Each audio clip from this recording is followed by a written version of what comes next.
En la Cábala, así como en muchas otras áreas, existe lo que se llama el abuso espiritual. En este video vamos a ver qué es el abuso espiritual, cómo se manifiesta ese abuso directamente en los hechos. Vamos a hablar de algunos rabinos, maestros e instructores de Cábala que practican lo que es el abuso espiritual y además vamos a ver algunos ejemplos concretos. Quédate hasta el final de este video.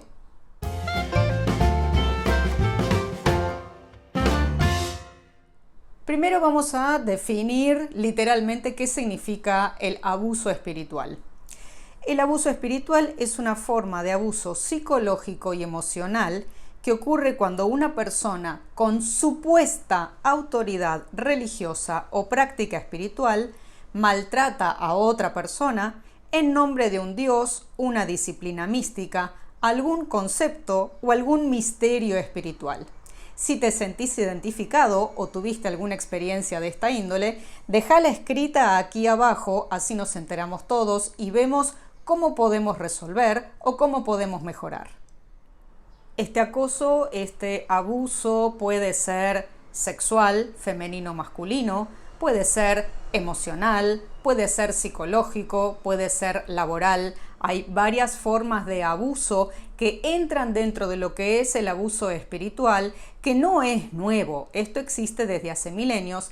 La única diferencia es que ahora quizás hay más limitaciones en cuanto a el secreto, es decir, las mujeres, los hombres, aquellos que fueron abusados, se animan a expresar este abuso, a denunciarlo y entonces suceden las cosas terribles en donde aquello que uno creía que estaba sólido, firme, aquellas personas en las cuales uno confiaba dentro del ámbito espiritual, terminan cayéndose estrepitosamente.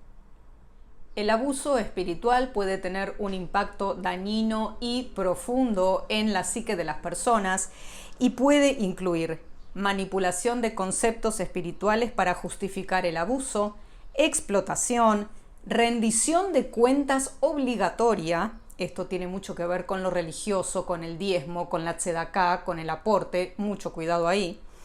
Censura en la toma de decisiones, requisitos de secreto y silencio, coerción para conformarse. ¿Qué significa esto? Significa que no hagas preguntas. Esto es lo que hay, esto se hace así y nada más. No cuestiones, no interrogues, no hagas preguntas. Esto también es una forma de abuso espiritual. Mucho cuidado. Control mediante el uso de textos o enseñanzas sagradas, que vamos a ver esto más adelante.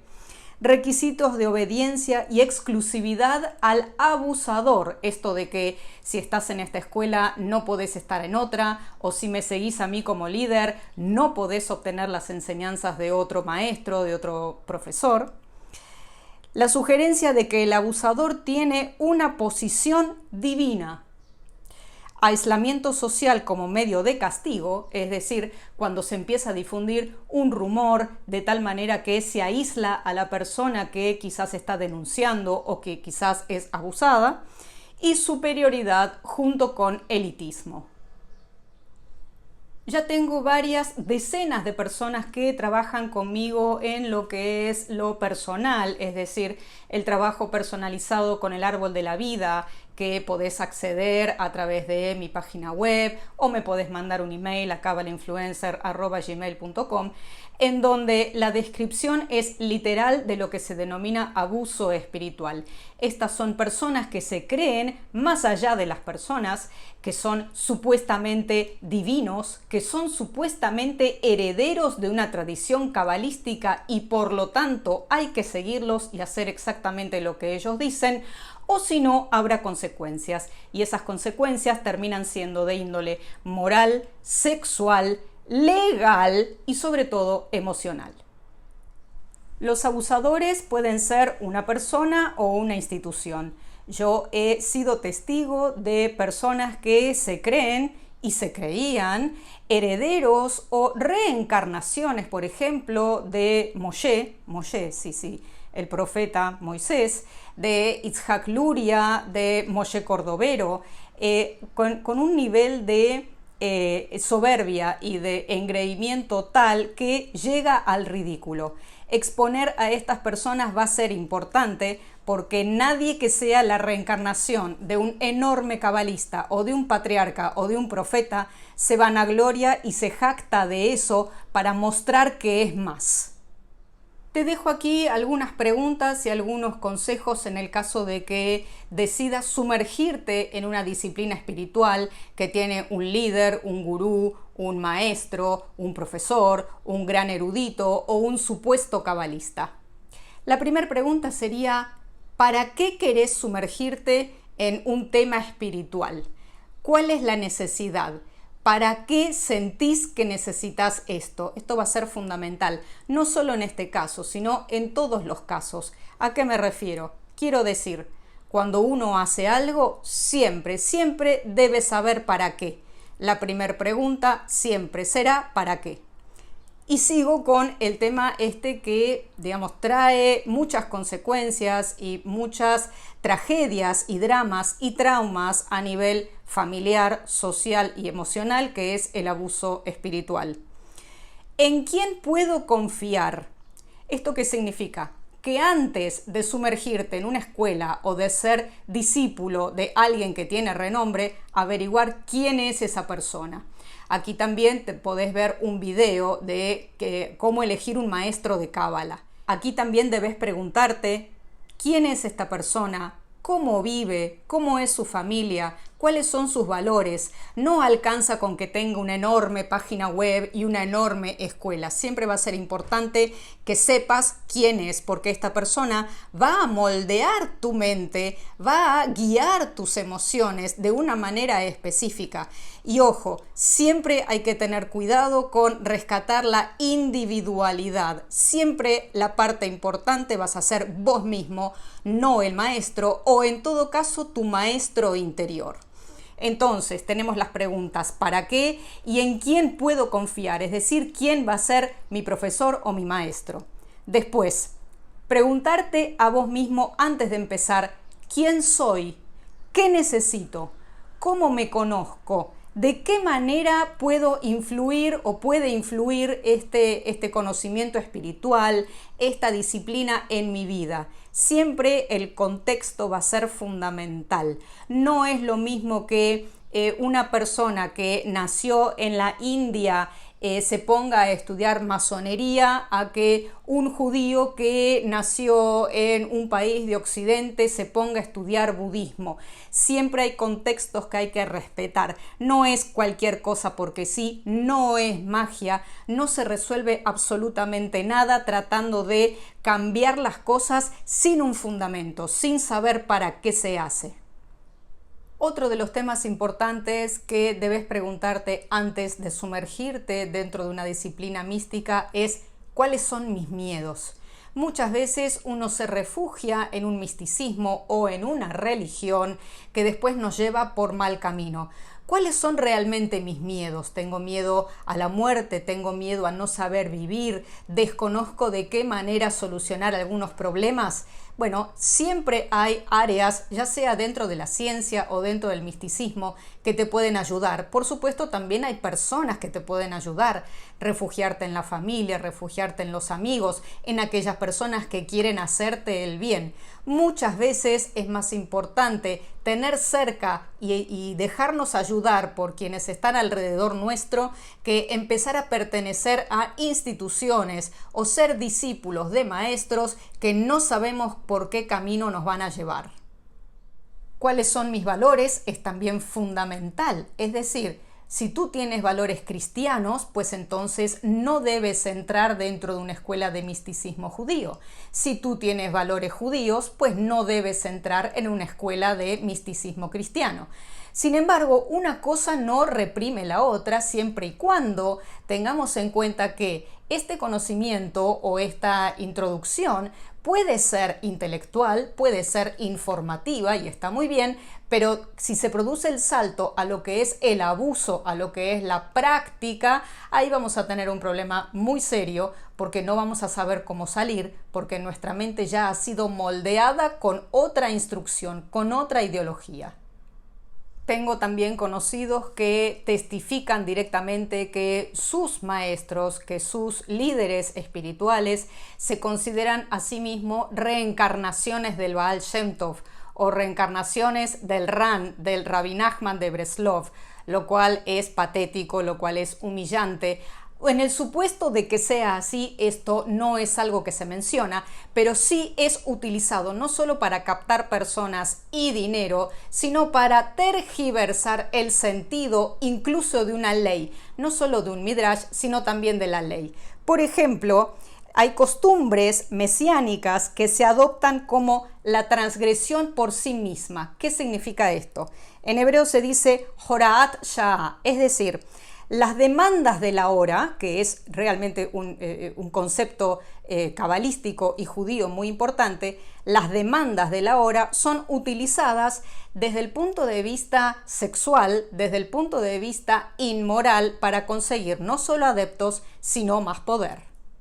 Muchas paradojas cabalísticas son utilizadas con el fin de abusar. Por ejemplo, Dios creó mundos y los destruyó es muy utilizado cuando un discípulo cuestiona al maestro porque el discípulo se da cuenta que está siendo desestructurado, que todo su mundo se está cayendo.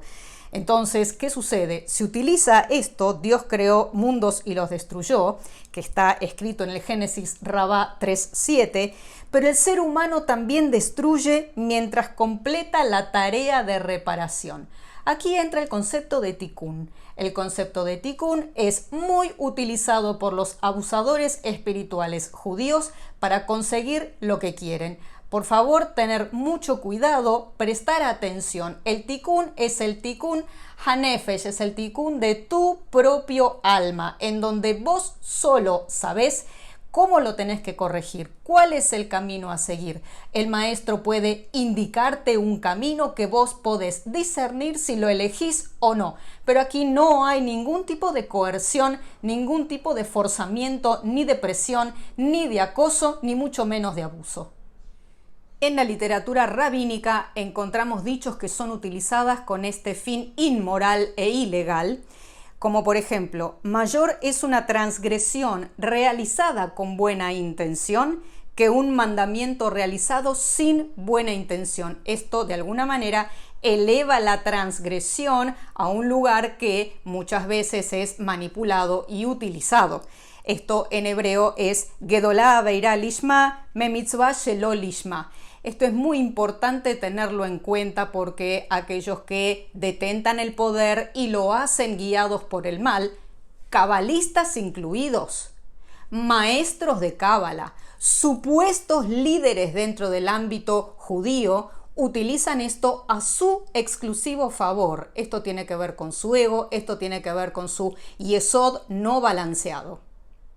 Tengo muchas mujeres que estoy atendiendo en este momento que han sido abusadas espiritualmente.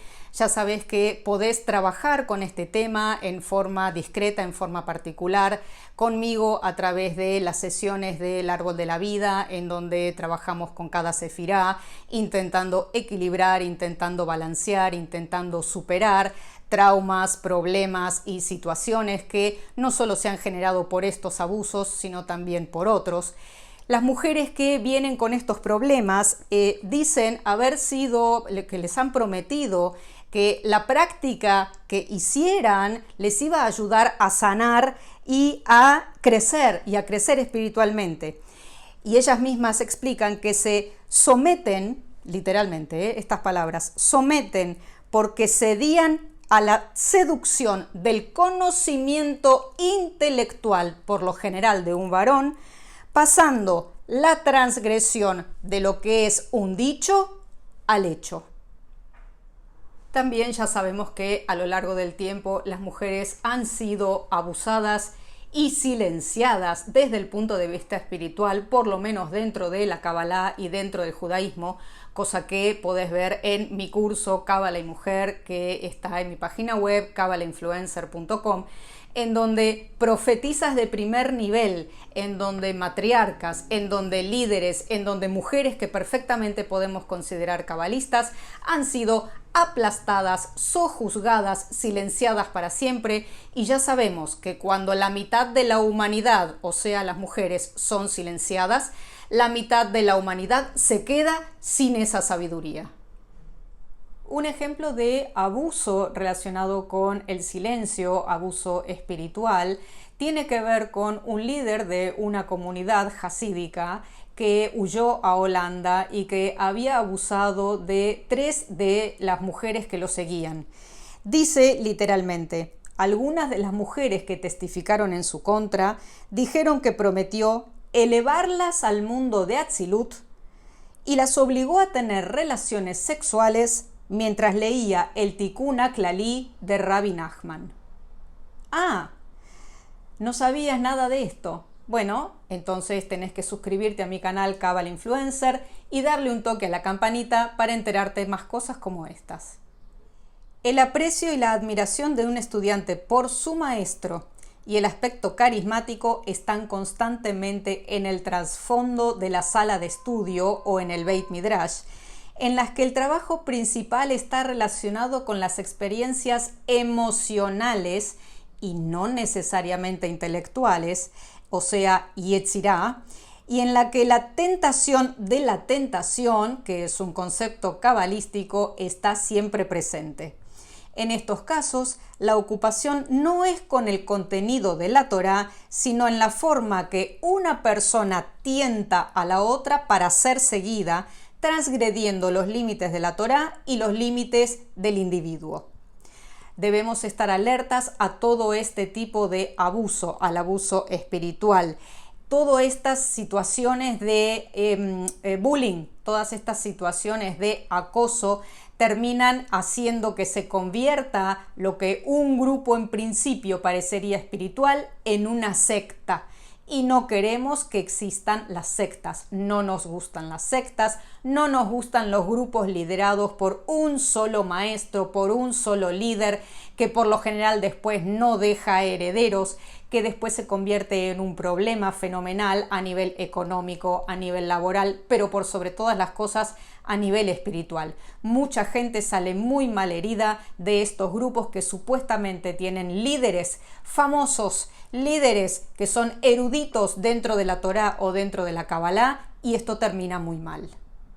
Otros ejemplos son los supuestos maestros que hacen que sus alumnos escriban para ellos y luego se apropian de los frutos de ese trabajo y borran el nombre de su estudiante, el nombre de su alumno, y se lo atribuyen a ellos mismos. Esto también es abuso espiritual. Aquí puede intervenir muchas veces eso de que el alumno supera al maestro, lo cual es absolutamente maravilloso, y de eso se trata la cadena de transmisión. Un buen maestro, un buen profesor está orgulloso de que sus estudiantes, de que sus alumnos, de que sus seguidores puedan, sepan y crezcan incluso más que él mismo. Es una señal de sabiduría, es una señal de humildad. Ojo aquí, porque hay muchos maestros que con astucias engañan a otros para que creen, para que inventen, para que escriban y luego se quedan con esas ideas. Por supuesto, cuando esto sucede y vienen los reclamos, lo que se menciona en forma repetitiva es que esto fue hecho para el Tikkun HaNefesh, que esto va a favorecer la corrección del alma del alumno y del estudiante, porque por tzedaká, es decir, por piedad, por misericordia, le está cediendo el trabajo de su propio trabajo, los frutos de su trabajo a este supuesto maestro. Esto no es así. El mérito es tuyo, si has trabajado, se trata de que es tu valor y no del maestro. El maestro o profesor puede guiarte, puede ayudarte, puede orientarte y nada más. El trabajo y el esfuerzo siempre va a ser tuyo. Ten en cuenta esto, porque esto también puede ser abuso espiritual. También existe lo que se llama el abuso espiritual inverso. en donde el alumno o estudiante demanda cosas del profesor, demanda certificados, demanda títulos, demanda literatura, demanda más conocimientos, y muchas veces eso es respondido por el maestro abusador, generando una especie de círculo vicioso en donde el maestro se ve forzado, entre comillas, a entregar un certificado porque la gente se lo pide. Se ve que es muy importante tener la pared con certificados y con títulos, y el maestro cede en este caso, generando, claro, lo que es un buen negocio. Los cursos por lo general para lo que son obtener un certificado son bastante caros, entonces se convierte como en una necesidad. De hecho, hay muchos maestros y hay muchos problemas entre los maestros e instructores de Kabbalah por el tema de no solo la cobranza, sino de la entrega de un certificado. En Kabbalah nadie se recibe de cabalista. Nadie se recibe de maestro de Kabbalah. A lo sumo estarás formado en algunos temas de Kabbalah, así sea que hayas comenzado tu instrucción a los 6 años, desde el hebreo, desde la Torá, desde el Tanaj, desde el Talmud, desde todo lo que necesitas para aprender Kabbalah, y además tenés más de 40 años y tenés una experiencia vital que realmente merece llamarte maestro, formador o instructor. De lo contrario, la Kabbalah no ofrece ninguna clase de título. Si vos querés un título dentro de este ámbito, tendrás que estudiar para ser rabino, después de 5 o 6 años ir a rendir lo que se llama la smijá, es decir, la aprobación, la habilitación a Jerusalén, delante de un tribunal rabínico de 3 rabinos ortodoxos, y ahí te llamarás o tendrás el título de rabino. Antes, nada. Quiero agregar que yo no entrego ninguna clase de certificado, ni de diploma, ni de nada, ni de ningún papel, porque no corresponde. Mis cursos, que son cursos hechos desde el amor, desde el conocimiento, desde la experiencia, están hechos para que los disfrutes, para que puedas incorporar ese conocimiento a tu vida cotidiana, utilizarlo a tu favor, drenar elevación espiritual hacia la vida, hacia la tierra y nada más. Hay muchos enseñadores de Kabbalah que leen sermones y que dictan cátedra y que glorifican el poder del arrepentimiento del pecador, es decir, del estudiante en este caso, y tanto ellos como los estudiantes se dicen a sí mismos: yo no soy una persona normal. La ley y las limitaciones estaban destinadas a la gente sencilla, pero no a un alma grande y profunda como la mía. Transgredir, cruzar una frontera, extender los límites para crecer espiritualmente es mi camino a la redención personal, Tikkun HaNefesh, y de ahí también a la redención general del mundo, Tikkun Ulam. Si te pasa eso, estás equivocado. Soy Ruth Perkovics, la profe de Kabbalah. Suscríbete a mi canal Kabbalah Influencer, unite a mi comunidad en donde con la membresía mensual podés acceder a mis cursos, a mis clases. Acordate de darle un toque a la campanita para enterarte de los próximos videos. Nos vemos en el camino. Shalom.